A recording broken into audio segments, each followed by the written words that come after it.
हुंडावसर्पिणी काल। असंख्यात अवसर्पिणी एवं उत्सर्पिणी काल बीत जाने पर एक प्रसिद्ध अपवाद स्वरूप हुंडावसर्पिणी काल आता है। वर्तमान में यही हुंडावसर्पिणी काल चल रहा है।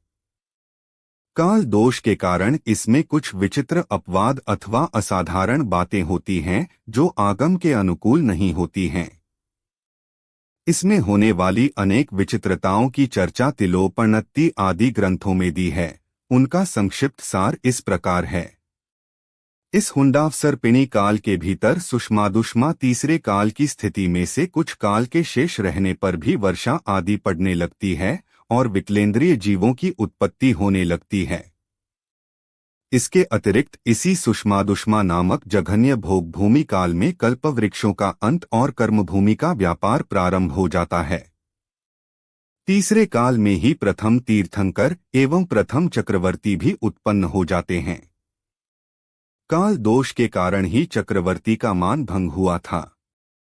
चक्रवर्ती युद्ध में कभी नहीं हारते हैं, लेकिन काल दोष के कारण चक्रवर्ती भरत अपने भ्राता बाहुबली से हार गए थे। तीसरा काल में ही जीवों का मोक्षगमन प्रारंभ हो जाता है। चतुर्थ काल में 24 तीर्थंकर होते हैं और ये सभी चतुर्थ काल में ही मोक्ष जाते हैं, किंतु इस हुंडावसर्पिणी काल के प्रभाव से तीसरे काल के अंत में कुछ जीवों को मोक्ष हो जाता है। प्रथम तीर्थंकर भगवान आदिनाथ को मोक्ष भी तीसरे काल में हो गया है। चक्रवर्ती द्वारा ब्राह्मण वर्ण द्विजों का वंश की उत्पत्ति भी होती है। पहले 3 ही वर्ण थे, क्षत्रिय, वैश्य और शूद्र, लेकिन ब्राह्मण वर्ण की स्थापना करने के बाद 4 वर्ण हो गए। शलाका पुरुषों की 63 संख्या में कमी होकर 58 शलाका पुरुष ही इस दोष के कारण होते हैं। भगवान आदिनाथ जी, भरत चक्रवर्ती ये 2 तीसरे काल में जन्मे थे तथा तीर्थंकर शांतिनाथ जी, कुंथुनाथ जी, अरनाथ जी तीर्थंकर पद के साथ चक्रवर्ती पद के भी धारी थे। इस प्रकार 5 शलाका पुरुष कम हो जाते हैं। हुंडावसर्पिणी काल दोष के कारण तीर्थंकरों के अंतराल काल में कुछ अवधि के लिए धर्म नहीं रहा। यहाँ चतुर्विध संघ, मुनि, आर्यिका, श्रावक व श्राविका का अभाव रहने से थोड़ी थोड़ी अवधि के लिए धर्म का व्युच्छेद हुआ, जो कुल 4 पल्य का काल था। यहाँ 9वें से 16वें तीर्थंकरों के बीच में 7 बार धर्म की व्युच्छित्ति होती है।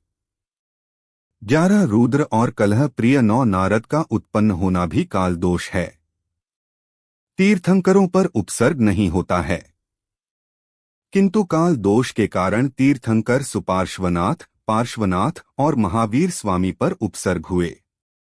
तीसरे, चौथे एवं पंचम काल में उत्तम धर्म को नष्ट करने वाले विविध प्रकार के दुष्ट, पापिष्ठ, कुदेव और कुलिंगी भी दिखने लगते हैं।